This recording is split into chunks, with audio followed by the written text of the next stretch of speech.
Andrew McCarthy. Welcome to the DEEP Life podcast. Thank you for having me. I have been jumping out of my skin, no pun intended, for today's taping. We are going to dive deep into so many aspects of spirituality and channeling and mediumship. But before we do that, I'd like to break down exactly what you do and the terminology that you use for our listeners to get a better understanding of exactly what these things are. Okay. So you could simply, as best as you can, describe what it is to be a psychic medium. So there are a lot of terminologies, and when I first started this, I always got the guidance that I shouldn't label myself because it would be limiting. So when I first started out with this, I called myself a psychic, or that's what I was told I was. And then it progressed into medium, and then it progressed into channel. And even that feels limiting to me. So I would say there are different spiritual planes, and connecting with psychic ability is just tapping into the person's higher consciousness, or their higher self. So it's like, here's earth plane, here is their higher self. Once we move into mediumship, you're kind of getting into more spirituality, spirit world. Channeling is kind of way elevated. It's more, it's a higher frequency, if you will. So it's just being able to tap into different frequencies to meet people where they're at or what they need. Yes, that makes sense. And when you're tapping into kind of the medium aspect, because I know that you can connect with people's loved ones who are either passed on or deceased. Can you explain how that happens? So for me anyway, and everyone is very different. I've done so many readings over the last year. Well, I actually found out I was able to do this last August, so it's not even been a full year yet. But I've done many readings with many people just to I'm someone that learns by example and experiencing it. So I feel like everyone's process is different. I feel like for me, because of the channeling capability I have, I'm already an elevated frequency that it's almost like I have to come back down a little bit. I have to lower my frequency. Not that it's good or bad or opposite. It's just a lower frequency.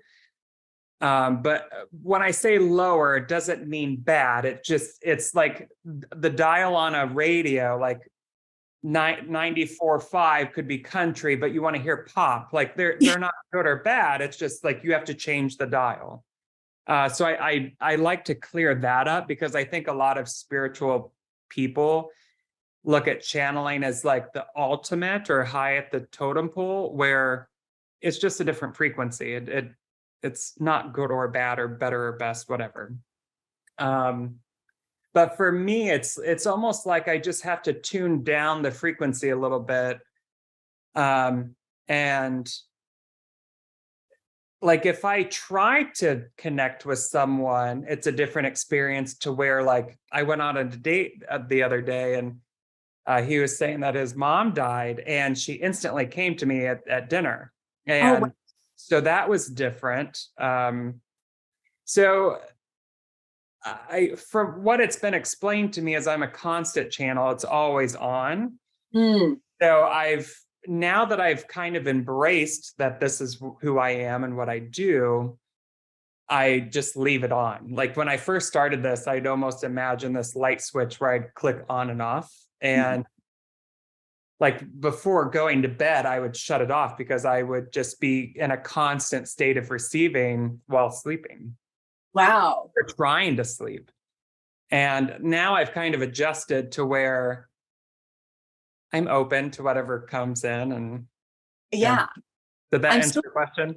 Yeah. And I'm so fascinated by this. Like for the instance that you were on your date with this person and he said his mother passed, and I guess like how did that come about? Like was she literally just like a message came through, and because you were in the receiving end of it and you didn't have like a guard up, she was just able to come through? And did she have a message for this person you were on a date with? And if it's too personal, I very much understand you do not need to share that. I'm very much an open book. So for me anyway, with mediumship, I'm very clairvoyant. I see things through third eye. Yeah. So for me, the best way I could explain it to someone that's never experienced that for themselves is like, imagine seeing a photograph, and then the next week you think back on that photograph. You don't see it. It's through your mind's eye. So I kind of see an image like it's almost a memory, is how I would best describe it. That makes a lot of sense. How did you realize you could do this? And was it like a jarring experience, or was it like gradual? So I used to travel the country and teach for a color manufacturer, and I was in New York City and doing an update training, and one of my former colleagues said that she had a psychic medium in New Orleans that she loved. And when I got back home, I reached out to her, and the first thing she says to me is, "Thank you so much for allowing me to read you. It's not every day I get to speak to other psychic mediums."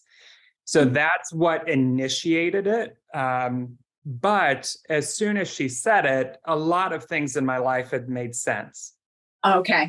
So extremely sensitive person my entire life. I would see visions, but then I would almost think, well, that must have happened, or I didn't necessarily know that they were future related. I would just see things and I'm like, okay, that's interesting. And I just thought it was my imagination or whatever. But I was also raised extremely Christian and conservative, and so I wasn't really brought up to seek those things out, or to even explore them or know what they were. So that's really what started. And then the next day I was able to do it for other people after speaking with her. Oh, wow. So it happened that fast. Wow. It was almost kind of like you almost just needed to be reminded, or like it was connecting to that remembering of who you truly are. Yeah, so it's interesting you use that verbiage. I don't feel like it's learning for the first time, at least for me. I feel like it's a remembering that I can do this. Yeah, I agree. And I would love to touch upon that a little bit, because I want to get into kind of you describing what the clairs are, because you said that, yeah. But first, because Dan and I were also both raised in a very Catholic family. And so, absolutely nothing against religion. I think that they had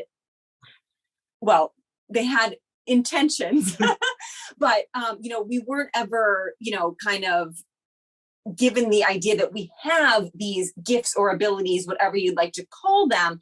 They were kind of shut out thousands of years ago. The best way I could describe religion is it's very beneficial for a lot of people. If you look at soul journey, and we are eternal beings and not in physical forms, it's everyone is at a different starting place. So I would imagine that this is just resonates with me, is someone on a new soul journey, religion would probably be more beneficial because there's more evidentiary support there. There's tangible things that you can see and read that people resonate with. I think the reason why religion is more popular than spirituality is because spirituality, there's no tangible evidence. It's what you feel to be true. Yes. If everyone had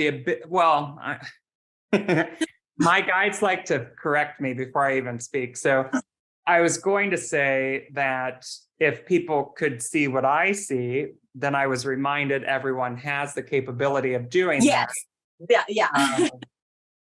That they wouldn't need the evidence because they could see it for themselves. Mhm.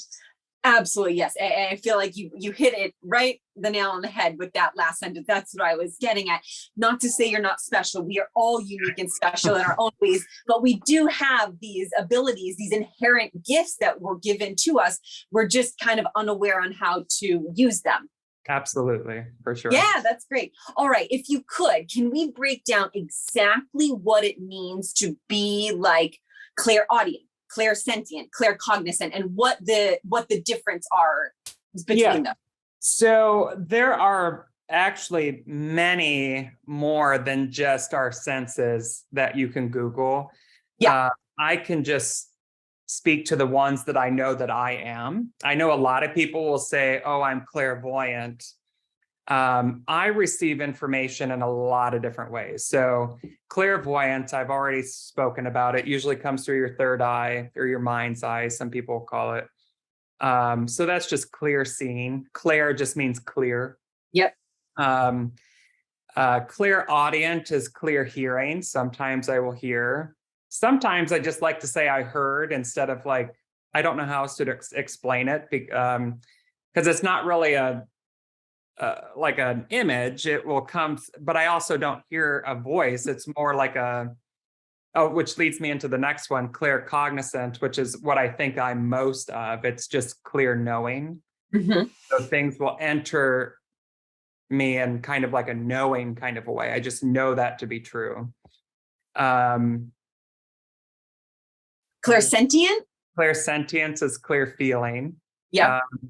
So sometimes if I'm not getting any kind of pings with the other three, I'll stand and I'm able to use that. But like dowsing rods, do you know what those are? Like Only from you, because you showed us to them before. Oh, did I? Yeah. So I feel like clairsentience is channeling your ability through those rods because they're copper, so they're a conductor. But yeah, those are the four that I have. That's great. I don't know what the others are. This has really just been a journey about exploring. But I think it's really important to say that in the beginning of this, I was told, be careful of labels because they limit you. Sure. Across the board, any kind of label is limitation. And so I know there's probably things that I just am not aware of yet. Mm-hmm. Absolutely. Yeah, well, it almost sounds like as you're describing them, it sounds like each one is like you're getting a thought form and you're translating it in different ways. I don't know if that's accurate, but so I would say channeling, it's kind of like being given blocks of feeling.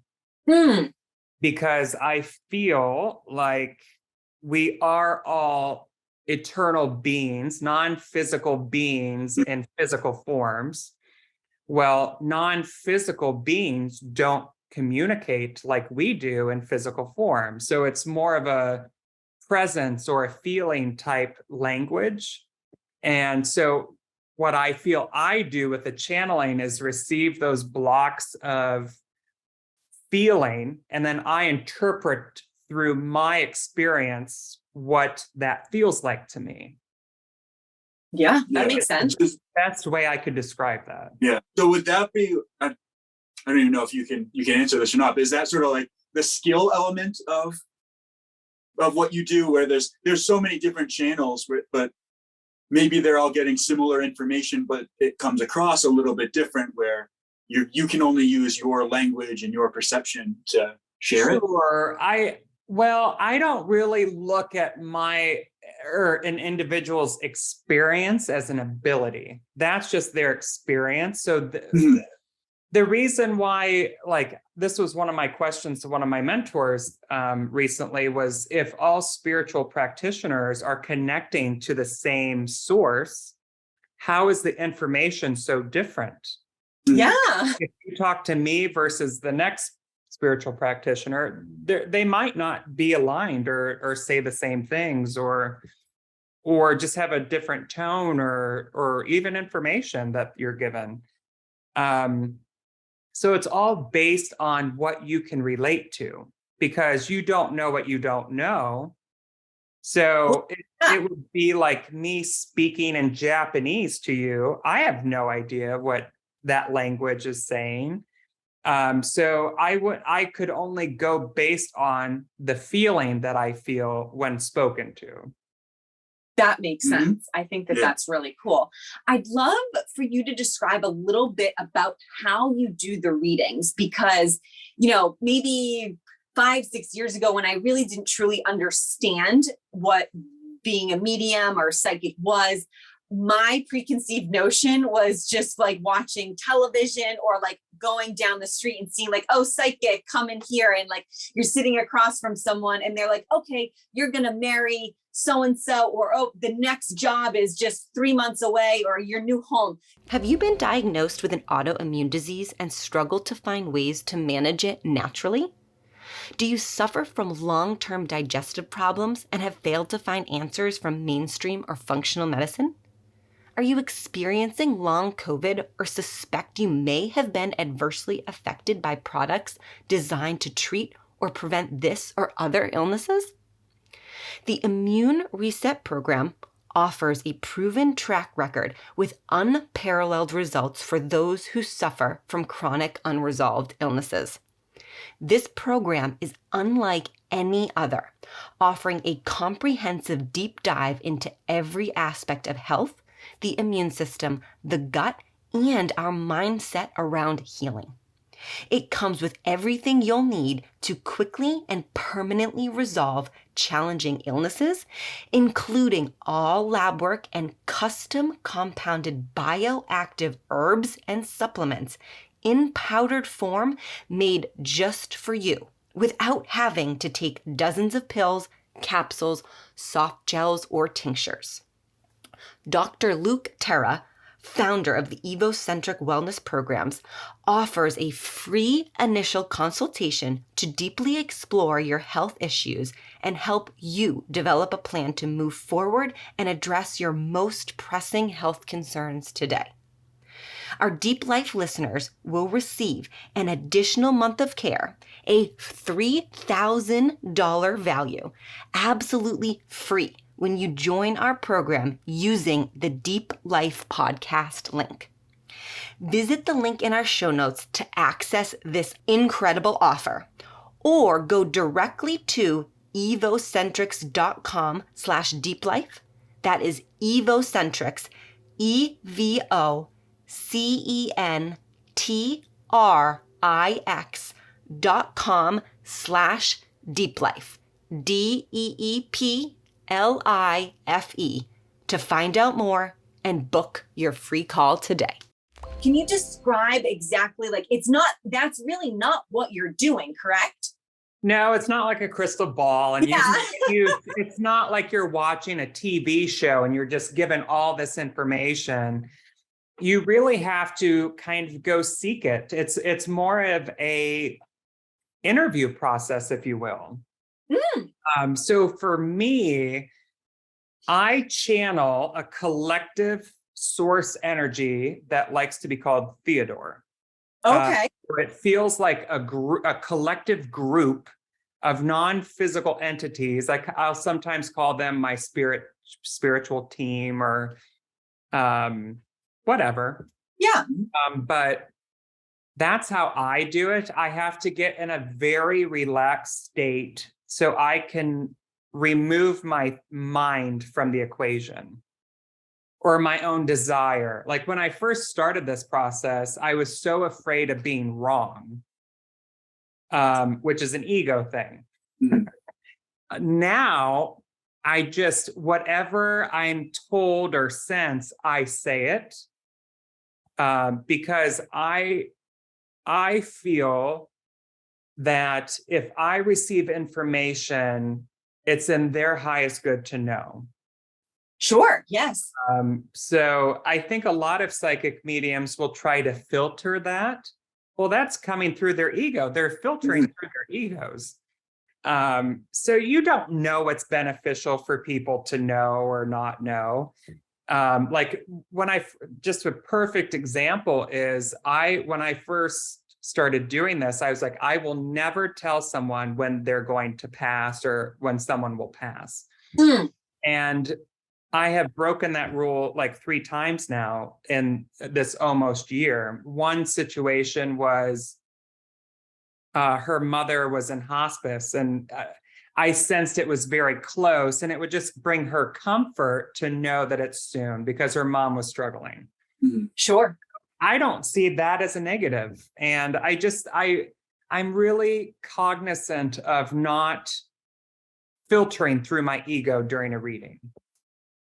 I think that that's great. I think that that's important. And we also, I mean, we're given free will here, right? Or like, however, whatever terminology you want to utilize. Yeah, just because I say something, you can accept or reject it. Exactly. I was just going to say it's kind of our choice. And what I do is I just surrender completely because I don't like polar opposites. I feel like the answer is always in the middle. So I just surrender and let life happen. I mean, that should be your motto. Absolutely. I mean, how beautiful is that? I feel like it's easier said than done and something that we're both trying to embrace. But wow, I mean, it's a wonderful reminder to just surrender and let that flow, to be in that flow state. Yeah, absolutely. You just, I mean, if you can get to that place, it cures all kind of mental illness. And I feel like a lot of mental illness is caused by looking into the future and panic and anxiety. And at the most raw form of that, I could simplify it by saying control. I think the sense of control is responsible for all kind of mental illness. I 100% agree. Yep. I was doing very deep shadow work a few years ago, which I continue to do. And control is one of my shadow elements for sure. And Dan and I have had many conversations, and it's something that I'm trying to relinquish. But I feel like there's a part of me that's been so controlling for literally over 3 decades that I'm chiseling away at it, and I can feel much better. But it's hard. It's challenging. I think until you kind of have this spiritual awakening to where the past just doesn't influence you anymore, it's important to have that mindset that you don't have control of anything. But once you reach that point, it comes from a place of empowerment that you actually should assert control over your thoughts, because your thoughts create your own reality. So in essence, you have control over everything and also nothing at the same time. I know, isn't that a great paradox? Yeah. Yes. So that's balance. I mean, it's in the middle. It is. It really, everything comes back to finding that balance. Yeah. Think about like when you're on a snow-covered road and your car veers over, what's your knee-jerk reaction? I don't want to go off the road that way. I'm going to go off the road in that direction. So that one corrects to the middle of the road. And whenever I experience anxiety or something negative, I always say to myself, what's balance? Where's the middle? I don't go to the opposite of what I'm feeling. That's great advice. I love that. That's great. All right. So we put out to our lovely universe and kind of through Instagram and other social media platforms to gather some questions for you to channel for us. So, and I want everyone to know I asked them not to tell me these. So it's very fresh. There's a bunch of questions. There's no rhyme or reason, no order to them. But I just wanted to make sure you're ready and prepared if there's anything that you need to get off your chest or do beforehand. But we'll kind of jump into the Q&A portion if you're ready. Yeah, let's go. All right. So Dan and I are just going to kind of go back and forth. He'll ask one, I'll ask one. And then if you don't mind, because we love this stuff, I feel like there's probably going to be questions that come from the answers that you give just intuitively that Dan and I are going to maybe just ask you as well. Yeah, absolutely. Yeah. All right. You ready? Right, yeah. I'll go first. So what does it mean to be the highest expression of yourself? So what I instantly hear is that we all have good and bad that reside within us. So I think being the highest expression of yourself is what you choose to move forward with. Like if you're given a choice, whether it's like, I want to move forward in this direction or this direction, good or bad, I think if you're choosing good, then that's your highest form of expression. Okay. Love Is that. what I would say to that. But also what comes with that is like fueling yourself with high vibrational things, foods, thoughts, activities, exercises, cleansing practices, and just attempting to feel your best. But I also think a lot of people think that you have to feel your best all the time. And in a way, that would be a disservice to your experience on Earth. Yes. Because Earth is the ultimate school. If you think about when you're in elementary school, you're not in school the entire year. You have breaks and stuff. So I think to always have your highest form of expression is an unobtainable kind of like setting yourself up for failure in a way. And I think if you're always striving for that, you're kind of limiting your experience and what you were brought to Earth to experience and learn about yourself. But I do think that it is about learning and always trying to choose good. I mean, obviously, but are you going to do that 100% of the time? Probably not. But what happens if you don't? You have to give yourself grace. So that's why I want to kind of share that guidance, because if you always have in your mind, I need to be this, this, and this, and my highest form of expression and all this stuff, when the moment happens and you're not that, you start beating yourself up. So I really encourage people to have realistic expectations and goals. And it's great to plan, but you need to be indifferent of the outcome. Yeah, that makes sense. Absolutely. But just like with astrology, and I'm not an astrologist, but like there are Mercury retrogrades and just unfavorable periods. And it's kind of like going to school. Like there's good moments and then there's unfavorable moments. I don't like to say bad. It's just unfavorable. Sure. Yeah. That makes sense. Yeah, I think that's really important, that it is great to have that idea of obtaining your highest expression, but then also giving yourself grace when that does not happen. Absolutely. And I think that this next question kind of plays into it a little bit. Within a lot of kind of spirituality, as this awakening process is, people are receiving, everybody wants to know what's their purpose in life. And a lot of the kind of channelers will channel higher messages of to just be yourself. Yes. How do you just be yourself when we don't even clearly know who we truly are, because we've been programmed to behave in a certain way by society and cultural norms? So there's a lot of things that I heard while you were saying that. I think that the human experience of being raised breaks us from our enlightenment. So I feel like our goal is to become more enlightened beings. But when we're born, we are born enlightened. And then through the human experience, we are taken away from that center.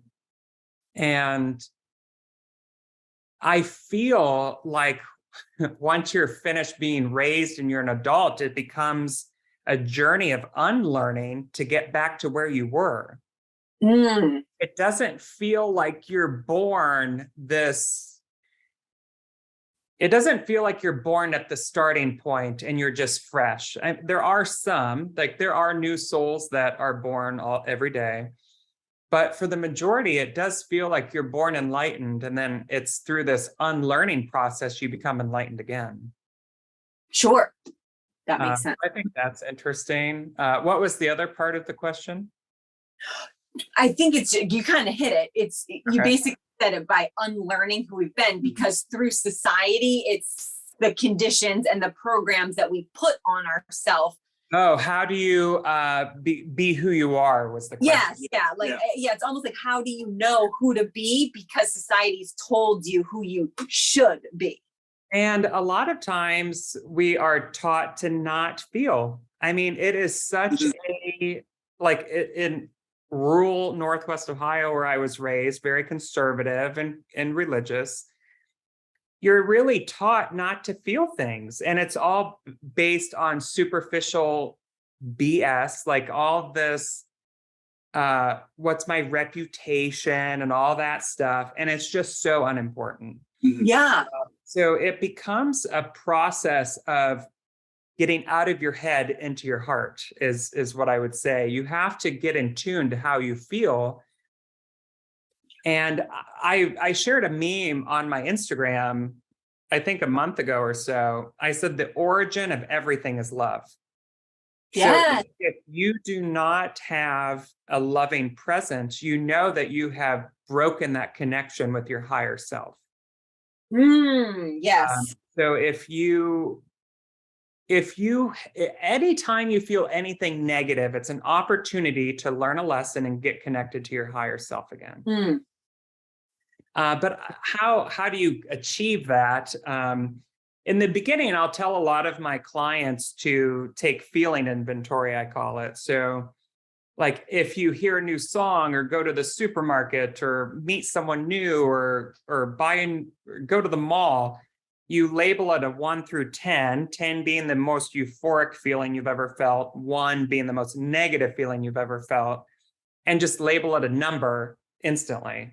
And then what that's going to do is get you connected to how you feel about things, which will be an introduction to your higher self. And you'll start being reintroduced to who you are, because I think a lot of people are really navigating this world not knowing who they are.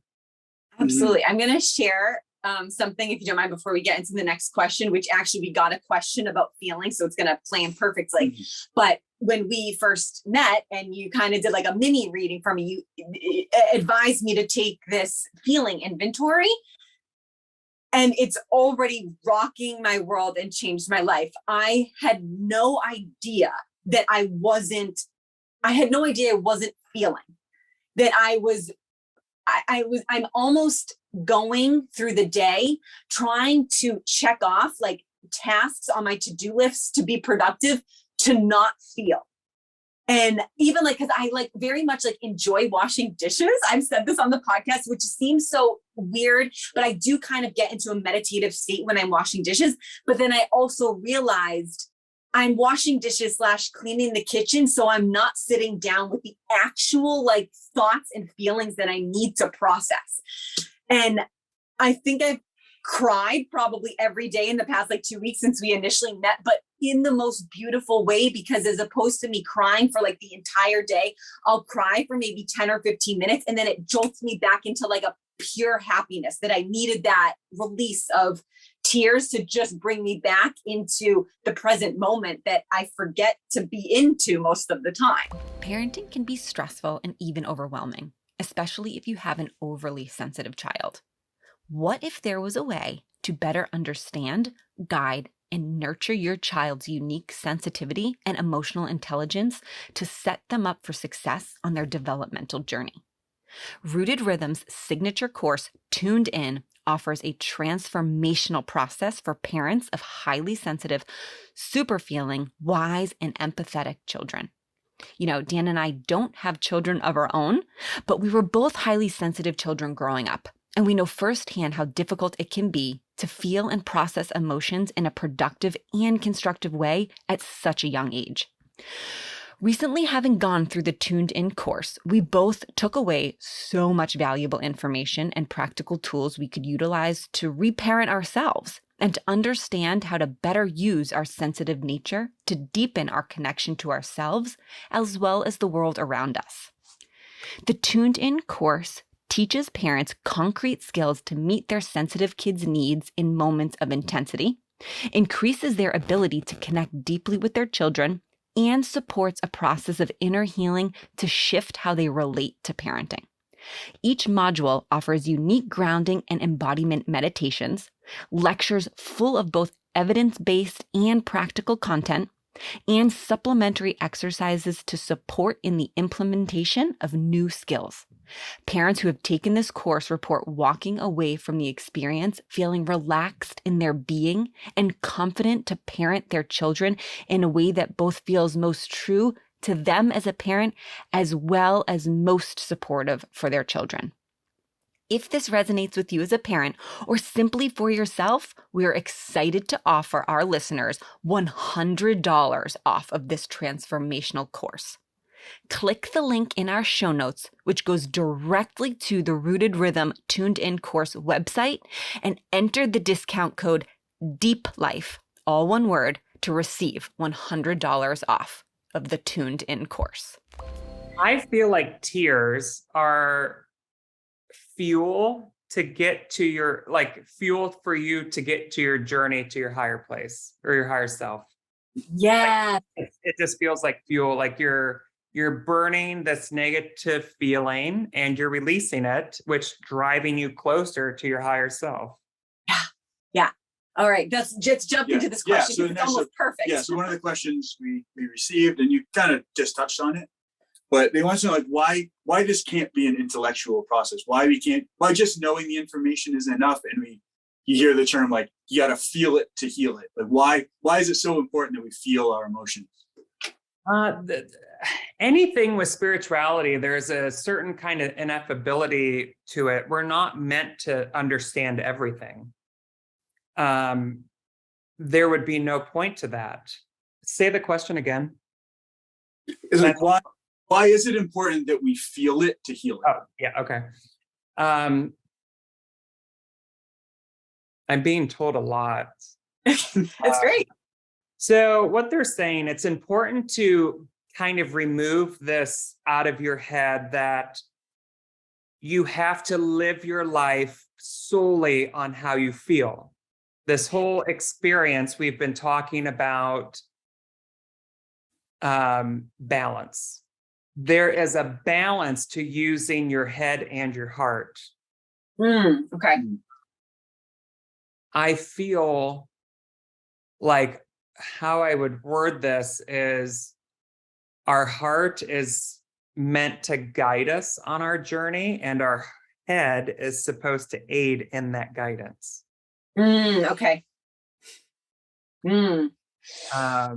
So it's not that you have to completely remove your ego out of the equation. That wouldn't do us any good. That's why we're on Earth, is to live a physical experience.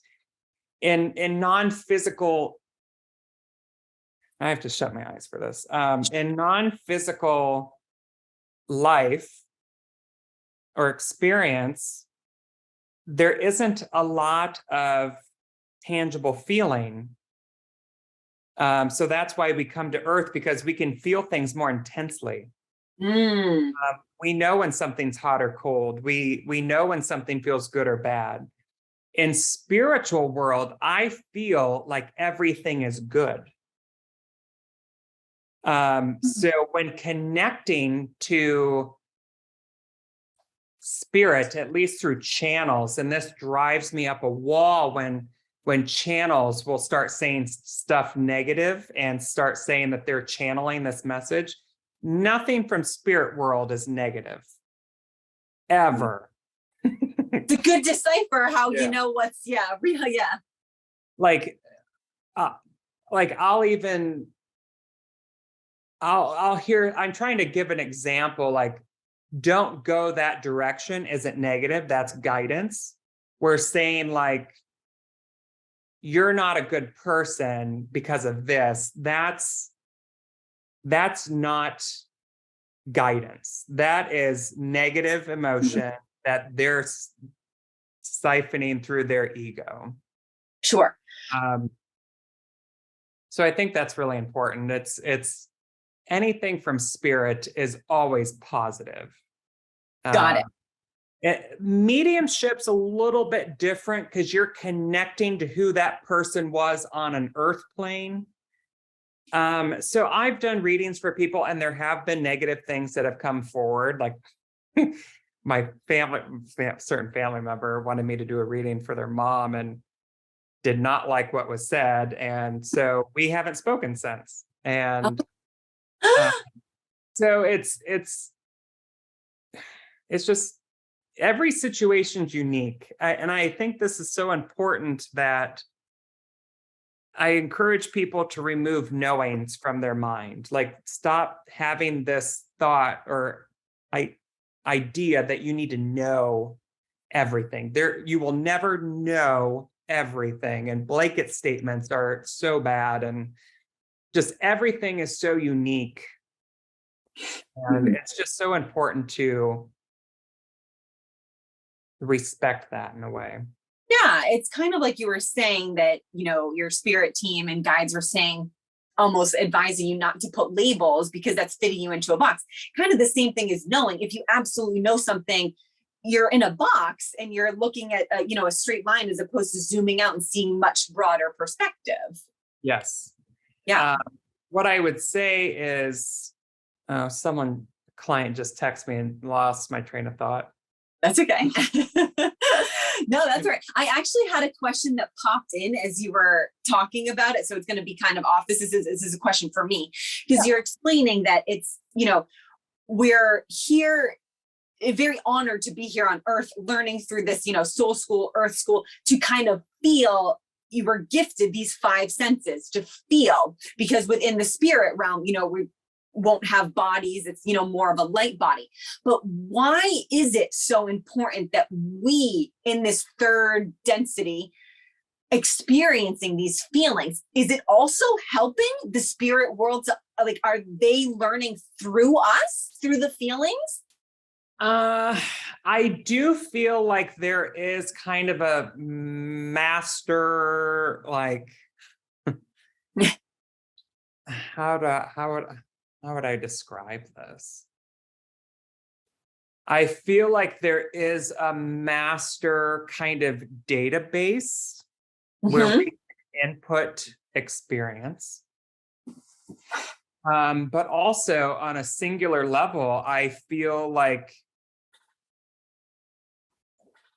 we're trying to always evolve and expand and become enlightened. And I feel like this is what's difficult, because I feel like every situation's different. I'm trying to apply it to my circumstance. Sure. Yeah. I've never lived on Earth before. I never will again. Wow. I feel like I was brought to this Earth to kind of experience what these dense negative things feel like, so I can help others overcome theirs. Sure. It feels like I was very enlightened before coming to Earth, because I'm remembering on how to do all this stuff. So I think to try to conceptualize and understand everything, it's kind of like looking through the keyhole of a door. It's like we can see things, but there's also things that we can't see. So I just feel like we are never meant to know and understand everything. Yeah, I kind of like that. I mean, my ego doesn't love it, but I get it. But also, if you think back to the major life lessons that you've learned in your life, did they come from being told the answer, or did it come from stumbling and picking yourself back up? I feel like if you were given all of the answers, it would be such a disservice for you. Look at just an example, in modern day, children are being brought up in a lot of privilege and not having to work for things, and there's an abundance around all of them. Well, now they're getting into adulthood and don't know how to work and do all these things. So is that a benefit to them? In some ways, but also not. Like, they don't know how to live for themselves. Yeah, that's so great interesting. example. I think that this question is going to be good. You want to ask? Yeah, I'll go with this. Because it's about life's lessons. Yeah. So as we have we're experiencing all these lessons, how do we integrate the information and the lessons? And then how do we know once those lessons have actually been integrated? So what I would say is, you know that you've gotten over something when the occurrence re-triggers, it inspires neutrality. Ooh, okay. When it doesn't affect your daily life or mindset or mood or energy, I think you've overcome the thing. Yeah, that's a simple litmus test, but that's helpful. Mm-hmm. Yeah. I think if you have any negative experience around a trigger, there's room for more growth. I love how simply put that is. I find that I think a lot of times we get in this place where we try to use these beautiful words and we try to articulate profoundly, and a lot of times the answer is the most simple. I agree. Yeah. But then I am like a people pleaser and will continue to talk and have sentences to make sure that like everybody understands what I'm saying, because I don't want to be judged. And my human, I have to laugh at her sometimes. People pleasing is a symptom of abandonment. Yep. I got the book that you recommended. I'm reading it. How's it going? It's the first half is hard. The second half is really great to get. Okay, yeah, I was gonna say I'm only on chapter 2. I literally just got it this week, so it's good. It's very interesting, and I'm glad I'm integrating it. I had to force myself to read 10 pages a day until I got to the halfway point, and then I read the second half in one sitting. Wow. Okay. So it'll be like that for you.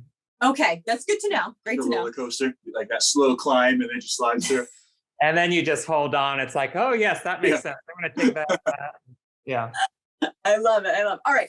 This is, I don't want to say a simple one, but kind of like a one-line sentence. How do you get into alignment? Oh, it's a simple question, but I feel like it's a complex answer. Love it. What I hear is there's a natural progression. So you first have to know what you're trying to attract. Okay. So for example, someone that's trying to meet their love match, but they're consumed with self-doubt or jealousy of seeing other couples together, or whatever the situation is, that's not attracting or aligning with what you want. It's severing the connection. Mm-hmm. So at first, I feel like you just have to acknowledge or come to a conclusion of what you are trying to achieve or align with. But yeah, you can't align with something that you refuse to acknowledge. Wow. Yes. Oh my gosh. Yes. But then it just becomes about embodying what you are trying to align with. So let's use I always say this because I think it's funny. Like I would like to have the body of an Olympic swimmer, but I'm not getting in that damn pool to swim. So I'm aligning with that. Mm-hmm. So it's really setting an expectation and just freeing yourself from the outcome. Okay. Just really have to embody what you are trying to attract. So you have to imagine that you already possess the thing that you're trying to attract or align with. Perfect example, like I'll go back to it again. Athletes, like the top athletes, there's such an alignment with what they're trying to achieve that it comes effortless to them. Yeah. Like teachers, they're in alignment because they're imparting education and knowledge, and they put in the work to do that, and then they align with imparting that education. So it just becomes like you can't have doubt present either when you're trying to align. So what I would say, again, neutrality. I think neutrality is really important for alignment, because I feel like a lot of spiritual practitioners throw around alignment a lot. And I think the most important thing is just trying to acknowledge and distinguish what you want to align with, and then embody that feeling like you already possess it. Yeah, it's not something in the future or something to gain at another time. It's now. But you also have to feel like you're worthy of it. Yes. You have to feel like you're worthy of it. You have to remove doubt. You have to remove all negative feeling associated to it, or you're not allowing the connection to come back in. Yeah, it makes so much sense. Yeah. All right, next one. We'll move on. It's funny, but going into this, I thought we had collected all these questions, and they seemed like they were all over the place. But now as we go through, they just flow right into So the next question was, how can we tap into our kind of subconscious mind, or whatever it is that we need to tap into to realize our purpose? So it's like, if we want to get in line with something, with our highest purpose, how do we know what that is? Well, I would say getting out of your head into your heart, being acclimated to how you feel, getting associated to how you feel, being exposed to how you feel is all very important. So yeah, meditation. I would say again, and I know this keeps coming up, but fueling yourself with high vibrational things. You can't really expect to feel your best or be guided by spirit when you're like sitting on the sofa eating dense carbs and sugars and feeling low about yourself. And then also the experience of not healing from past trauma. How do you expect to connect to a higher frequency when even on the subconscious level, you are at a lower frequency? Right. So it's about healing from these past traumas, because those past traumas and denser timelines that you've experienced previous in your life, it's not that they stayed where they were, they come with you.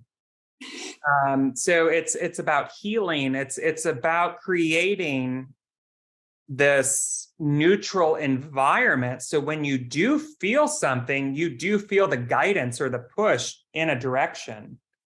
Legit. Yeah. I'm laughing at the next question because this is flowing perfectly.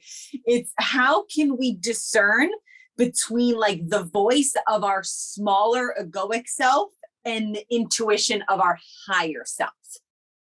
So are you basically asking the difference between anxiety and intuition? Yeah, pretty much. Yes.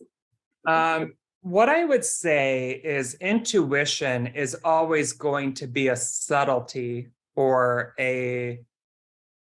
there's not going to be a heightened sense of anything. It's going to be a subtle intuition. It's almost like a guidance. Think about when someone puts their hand on your back to guide you in a direction, how comforting that feels. Anxiety feels like you're being like kicked in the direction, right?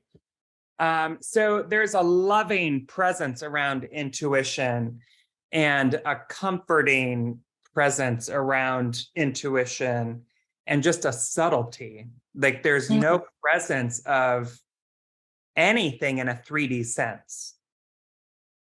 Sure. For people that don't know what that means, like 3D sense would be like anything negative sense.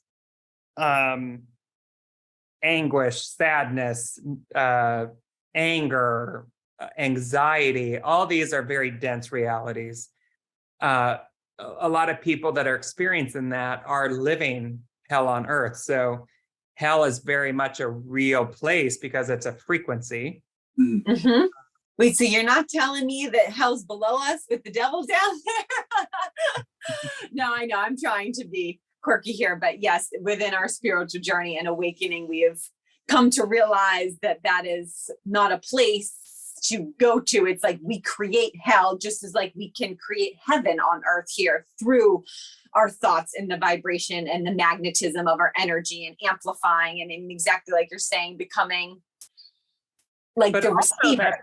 But also you have to feel those things if you feel them.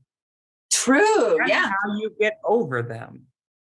Yeah. So I'll give you a perfect example. Like a grandparent of mine refuses to acknowledge anything negative.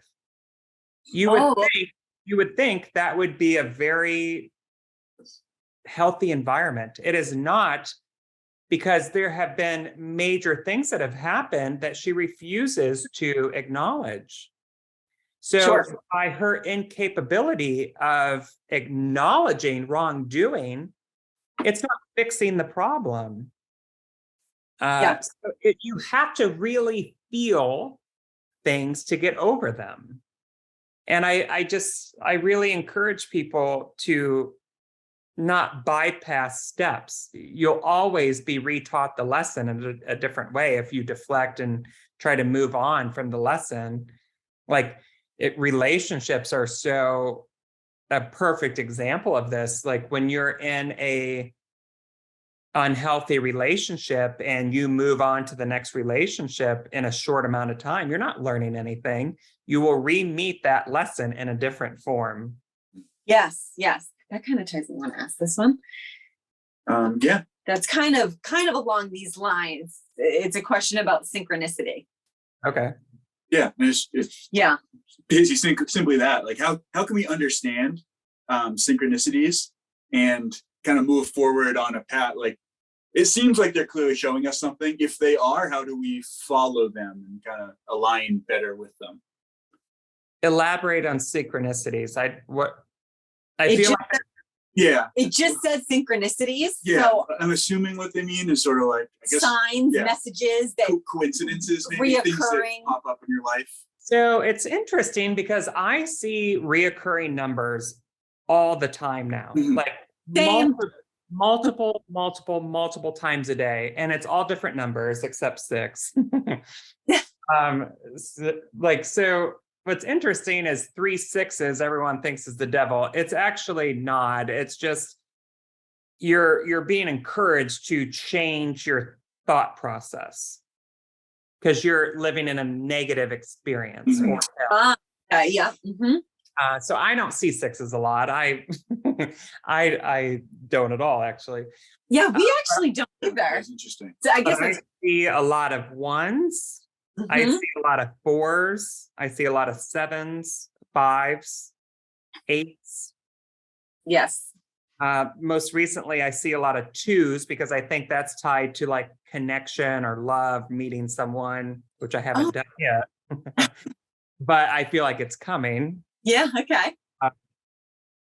So yeah, I think it's just here again, you have to create this neutral to loving mindset to be able to receive these subtleties from spirit or synchronicities, if you will. But then, just Google. Like the other day, I saw a raven come out my window, and I live in a very next to downtown. Like it's a hipster kind of like little suburb within a city, I guess. So typically you don't see a lot of ravens. And then I saw 2 in the same day. And I Googled what's the spiritual meaning behind seeing ravens was. So I would say that spirit connects and speaks to us in a lot of different ways. Like sometimes I'll hear a song and it speaks to what I was asking guidance for, or a client will come in and say a word and it's like, oh, there's my answer. Like it's these subtleties where if you're not in a neutral state of mind and you're in a victim state of mind or a dense state of mind, you won't receive those things. Yeah, sure. That makes sense. Yeah. I don't want to ask this one. Okay, we've got 2 more questions. I just put 3, but I only meant 2. All right. So we kind of touched upon this. I actually don't even remember if it was this podcast or when we were talking before, but our souls have come into this earth plane to learn and evolve. And it's kind of like we've made an agreement or contract, if you would, to be here. Like we chose to come, but there is like a divine purpose. Like we kind of came here within knowing that there's a trajectory of how our life is going to play out. The best way I can describe this is source or God, whatever verbiage you're most comfortable with. Source just seems all encompassing, which I like. So source and your soul co-create this blueprint of what your soul contract or your purpose is. And then you choose the family that you're born into to fulfill that contract, if you will. Yes. Or blueprint. But it's very much like a video game, like an open world video game. Like there is a main storyline. Yes. But then there's a lot of side quests. So like you have the discernment to accelerate or go slower based on how you feel. Okay. Okay. So it's like everyone reaches their contract or the end of their contract at different times. Okay. Yeah. Because the question was within that kind of contract where it's not set in stone. I guess that's the question. Like, is there ever an adjustment to that contract within one's life? Like, is there almost like an amendment of, oh, we need to kind of adjust and do it a different way? I feel like if you feel like there's this contract and you can't expand beyond these lines, that's a limitation. So what I would say is, I feel there is a benefit to not getting fixated on the word contract. Okay. It feels like a blueprint. I just want you to watch like having this limiting mindset of a contract, because then if you feel like you've strayed away from this contract, you'll start beating yourself up. And that's beneficial. So yes, I mean, you're gonna steer off path. That's why negative things happen, to redirect you back to the middle. Okay. Yes, sure. That makes sense. So it's just like, don't get fixated on staying in the lines. If you feel like doing something, you feel that for a reason, you should explore it. But people see things as good or bad instead of just as is. So that's what kind of keeps them in this confined of like rules, where I feel like there are no rules on how to live your life. You have to be in touch with how you feel and take that guidance. That makes sense. Yeah, absolutely. Absolutely. All right. Yeah. One finale. It's a big one. We saved kind of like a good one for the last. I just labeled it as good. It just is. This is another question. Yeah, just the last one though. What does humanity need the most in order to collectively reach a unified, peaceful, higher consciousness state? And it's a big question, so we can repeat it if you want. Yeah. So what does humanity need to unify, basically? Yeah, pretty much. To unify, to become like peaceful and to reach a higher consciousness. Well, I feel like that's an unobtainable goal, because you're not going to get everyone to see that. Ooh, okay. I have a very simple answer, and it's not coming out. What does humanity need the most in order to collectively reach a unified, peaceful, higher consciousness state? Love. Yeah. Love it. Yeah. I feel like it originates within. So you have to learn how to self-love, Mm. which is reflective of your energy output. So if everyone could learn how to love themselves, we would all be able to coexist with unity and peace. But also, like, the opposite of fear is love. So I feel like it's a very deep question, but I feel like the answer is very simplistic.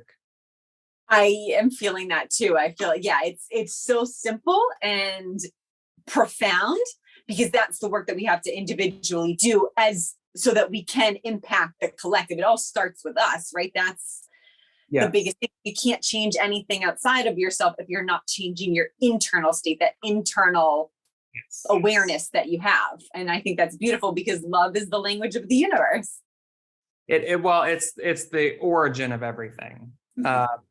So, like, for example, the reason I don't resonate with religion is because we have all these rules in place, and if you break these rules, you're not worthy of love. That's such a damaging idea. It's so damaging. And there are such great things with religion. But if you're teaching people that if they do this, they're going to hell, that's not coming from spirit. That's coming from an ego. And I don't resonate with it at all. I reject it completely.